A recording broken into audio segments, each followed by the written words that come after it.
Tapi gue tuh percaya kalau gue dihadapin sama momen itu tuh gue dihadapin sama Tuhan gitu. Jadi Tuhan tuh pengen gue ngelakuin sesuatu dengan itu. Kayak ini yang nonton ini sekarang kan tahu pita kuning kan, tahu kondisi anak kanker.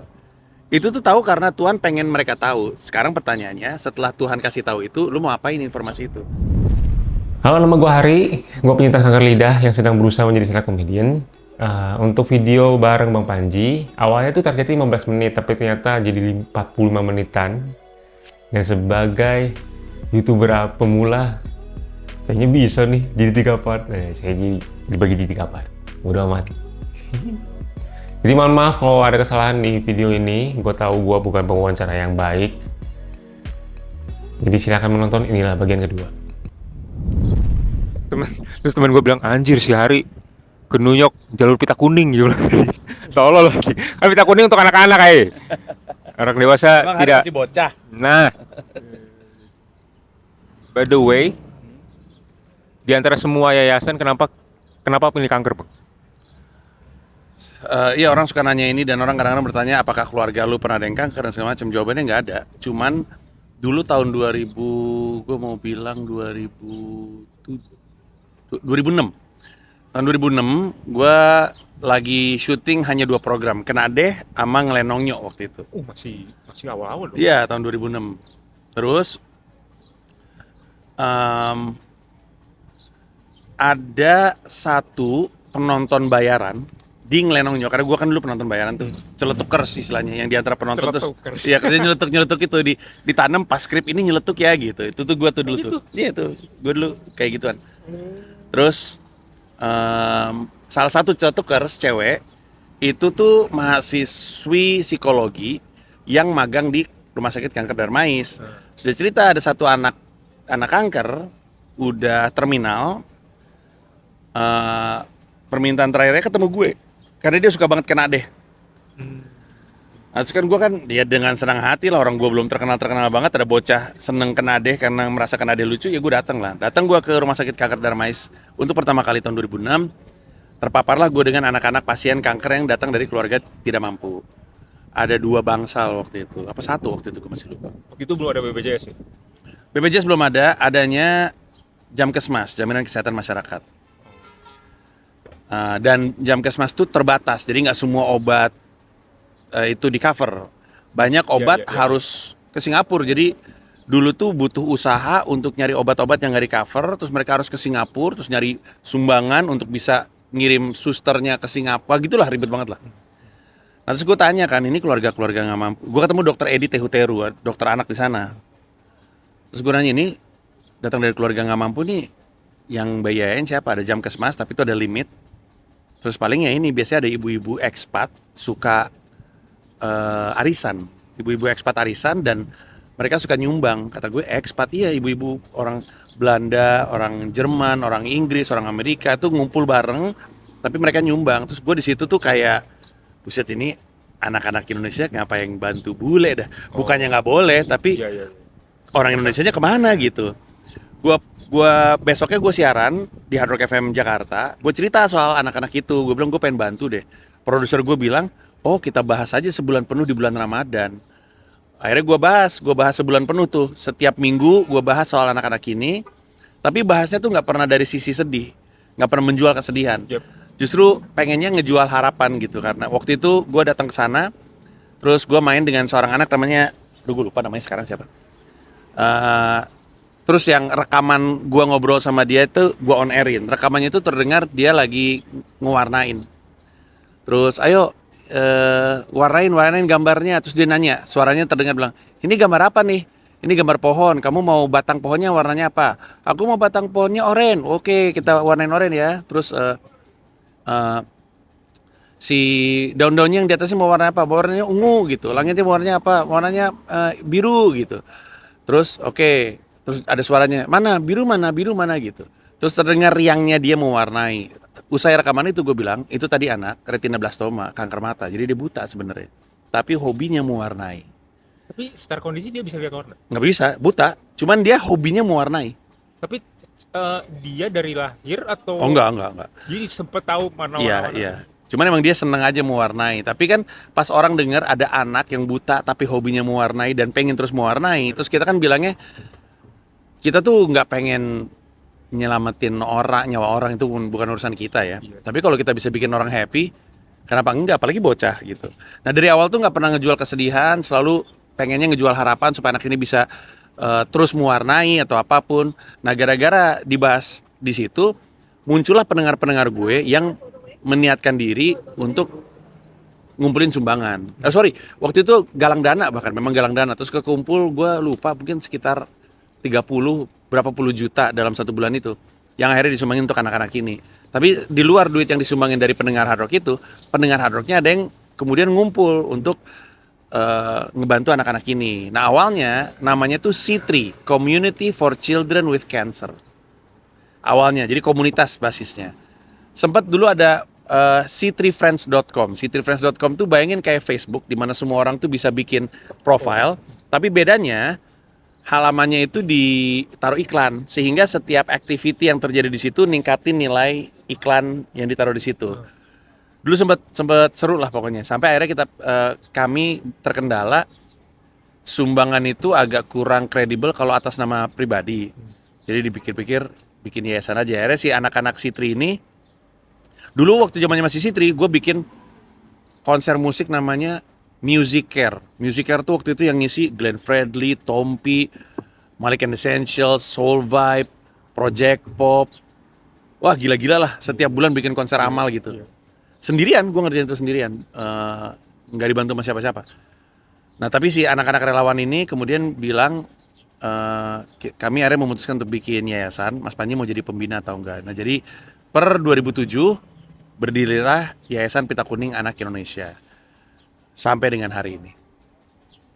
Di antara semua orang yang keluar masuk Pita Kuning, yang dari hari pertama ada sampai dengan sekarang sisa gue. Yang lain udah... Ya ketuanya udah ganti-ganti, udah keluar. Steny kan juga pembina tapi dia nggak aktif dari pertama, dia baru masuk belakangan. Steny Agusta. Steny Agusta. Pade Indro pengawas. Jadi Pade Indro Warkop pengawas, pembina gue, Steny, ya berdua.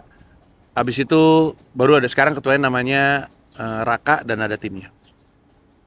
Respect guys, respect. Ya begitulah. Gue cukup speechless sih, kayak Kenapa speechless? ya hanya karena lu lihat dari hal kayaknya lu apa ya? Kayak nggak mau keganggu dengan orang luar gitu. Maksudnya kayak kok orang luar yang bantu, Indonesianya mana gitu. Kayak selalu kita bisa kok gitu loh. Ya nggak sih? Lu ada indikasi kayak gitu kayak orang lain mah orang Indonesia bisa loh gitu. Indikasinya kayak gitu terus nggak sih? Sebenarnya lebih ke nggak enak aja, kayak kenapa orang bule yang duluan sih, kan ini orang kita gitu. Waktu itu sih sebenarnya cuma itu doang aja. Cuman sekedar aneh aja rasanya anak-anak Indonesia kenapa harus, bukannya gua ngelarang, dan akhirnya mereka juga bikin yayasan juga, mereka si ibu-ibu ekspat ini akhirnya bikin yayasan juga. Tapi maksud gue ya gue tuh kan nggak Islam banget ya, tapi gue tuh percaya kalau gue dihadapin sama momen itu tuh gue dihadapin sama Tuhan gitu. Jadi Tuhan tuh pengen gue ngelakuin sesuatu dengan itu. Kayak ini yang nonton ini sekarang kan tahu Pita Kuning kan, tahu kondisi anak kanker. Itu tuh tahu karena Tuhan pengen mereka tahu. Sekarang pertanyaannya, setelah Tuhan kasih tahu itu, lu mau apain informasi itu? Tuhan ngasih lihat, nih ada Pita Kuning dan anak-anak kanker nih. Udah, gue cuma mau ngasih tahu itu aja kata Tuhan gitu ya. Terserah lu mau ngapain. Nah, lu mau nolong Pita Kuning boleh, enggak, oke nggak apa-apa. Tapi kemudian siapa yang lu bantu? Nah jadi gue tuh waktu dipaparin kayak gitu tuh lebih kepada, tapi ini udah di depan mata gue gitu. Ya udah, makanya gue nggak pernah ikut kegiatan sosial lain dan nggak pernah jadi brand ambassador kegiatan sosial lain. Gue cuma ikutan jadi brand ambassador sekali untuk kampanye stop pemiskinan dari UNICEF.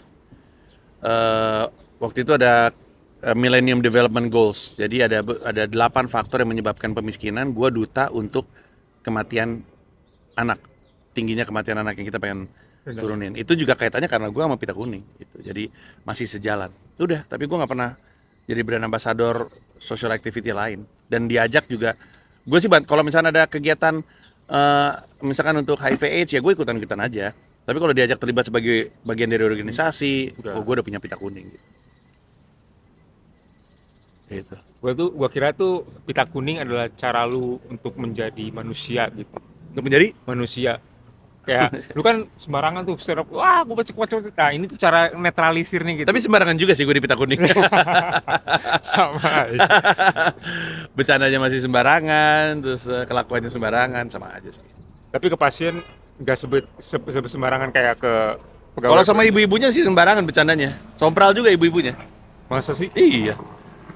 Kayak Gue sama ibu-ibu pita kuning tuh lumayan apa ya, lumayan deket lah. ibu-ibu yang punya anaknya, anaknya. betul. Atau kayak Iya, karena jadi ini sebagai gambaran, gue waktu itu datang ke si bangsal anak di rumah sakit kanker Darmais, terus gue ngeliat ibu-ibu itu lagi pada nonton sinetron, terus gue nanya, Bu, sinetron kan ngapain ditonton? Udah mah jelek, sedih-sedih mulu kan ngejual kesedihan gitu. Terus mereka bilang gini, iya sih, sedih dan bersambung terus, cuman kami tahu sinetron tuh ujungnya bahagia. Jadi kami ikutin sepanjang apapun ini sinetron, kami tungguin karena janji. Nggak ada yang janji, tapi yang namanya film dan series kan kita tahu kan. Iya, Kita bakal tahu bahwa ending, ujungnya happy ending. Habis itu lu coba untuk paralelkan itu dengan hidup dia. Bahwa kisah dia dengan anaknya ini kayak bersambung terus kan. Iya. Tapi I just hope ujungnya happy ending. We don't know, kebanyakan juga enggak. Pun sebenarnya meninggalnya anak bukan dianggap sebagai sad ending. It could be happy ending karena anaknya udah nggak menderita gitu misalnya. We don't know gitu. Cuman gue ngeliat paralel itu terus gitu gue ngerasa wow, ini ibu-ibu orang tua pasien kanker anak ini apa perasaannya tuh mereka tuh level ketabahannya tuh kuat banget gitu. Makanya itu juga membuat bercanda sama mereka yang sama ngaconya. Orang gue ingat waktu itu gue pernah ngeliat namanya Aji panggilannya, tapi tulisannya ADZI. Aji. Itu di rumah sakit main tembak-tembakan. Dodor, mati kamu, mati dong. Ini padahal anak dengan kondisi penyakit mematikan nih. Disuruh mati duluan. Mati dong kamu, mati. Waduh. Gua sama ibu-ibunya ketawa-tawa aja. Ini ngerti gak sih ini anak-anak? Tapi anak-anak itu ngerti penyakitnya. Mereka semua ngerti penyakitnya. Tidak boleh bahkan anak-anak tidak dikasih tahu kondisi sebenarnya terhadap penyakit mereka. Iya, nggak boleh dibohongin. Tapi pernah ada Spider-Man datang ke pita kuning? Ah, itu mah sering kayak gitu-gitu. Oh, sering? Babang Pamungkas pernah datang. Oh. Maksudnya bukan Babang Pamungkas itu superhero ya. Tapi maksudnya dari Spider-Man, pesulap, pilot. Ada yang waktu itu last wish-nya pengen ketemu pilot karena dia pengen jadi pilot. Chef, badut, sampai atlet. Garis ada komedi. Ya, stand up comedian juga gue waktu itu pernah datang. Terus siapa ya anak-anak yang pernah datang sana gue lupa. Pade Indro juga pernah datang. Terus ya atlet pernah, artis pernah, Astiananta lah, banyak lah yang pernah ke sana. Jadi demi happy aja. Ngeliat anak kanker tuh sebenarnya juga turning point buat gua sebenarnya. Jadi waktu itu kan gua kanker kan umur 30. Terus gua ke Darmais tuh kayak, ini orang-orang udah pada tua semua gitu. Gua ngerasa kayak, ini kayaknya gua nggak di sini deh, gua salah tempat gitu. Gua ngomong ke Tuhan, kayaknya kenapa gua di sini gitu. Gua nunggu mau di scan MRI, terus ada anak-anak kayaknya umur 15-an. Ini tuh udah kayak gua nih. Yeah. Terus si si ibunya nanya, kanker apa? Kanker lidah. Mbak, saya kira tuh ibunya. Oh enggak, anak saya. Anaknya. Iya. Umur berapa? Umur 13. Yang paling menjadikannya apa? Umur 12-nya dia juara badminton di Jakarta. Iya. Terus kayak, setahun kemudian nggak mungkin dong dia ngerokok dong. Secara atlet harusnya sehat gitu, tapi dihajar dengan nasofaring kanker gitu kayak anjing. Kayak ditegur sama Tuhan. Ini ada yang setengah umurnya dari lu masih protes lu nggak bisa di sini. Oh ya ampun Tuhan. Kadang-kadang memang gue terutama ya ketemu sama pasien kanker anak itu mengagumkan sekali. Ada satu kanker otak, tapi semangat sekolahnya tinggi. Gue lupa dia di Cirebon atau apa gitu. Terus akhirnya Pita Kuning bantu fasilitasi sekolah di rumah sakit. Sehingga dia dibolehkan ikut ujian tapi dari rumah sakit. Dia kalau nggak salah jadi 10 besar sekota Cirebon kalau nggak salah. Tapi yang paling membuat gue, nah yang ini gue inget namanya. yang paling membuat gue ngerasa gila. Sampai sekarang gue ini mau ngomong namanya aja masih agak deg-deg gitu, masih agak. Pertama kali gue ketemu pasien kanker leukemia termuda yang gue temui, namanya Vilen, usianya 9 bulan. 9 bulan. 9 bulan. Bayi 9 bulan leukemia. Kadang lo berpikir, ngapain coba? Kalau ini karena Tuhan yang pengen juga, kenapa coba? Vilen 9 bulan kanker gitu. Sekarang itu membuat kita berpikir banyak soal peran kita di dunia, soal Tuhan, soal agama, dan gue nggak nemu apapun selain bahwa kalau gue dikasih tahu ini, berarti gue disuruh ngebantu. Udah. Anjing, gue duduk di situ. That is one of the worst day of my life. I was very embarrassed. Malu sekali gue dengan diri gue sendiri.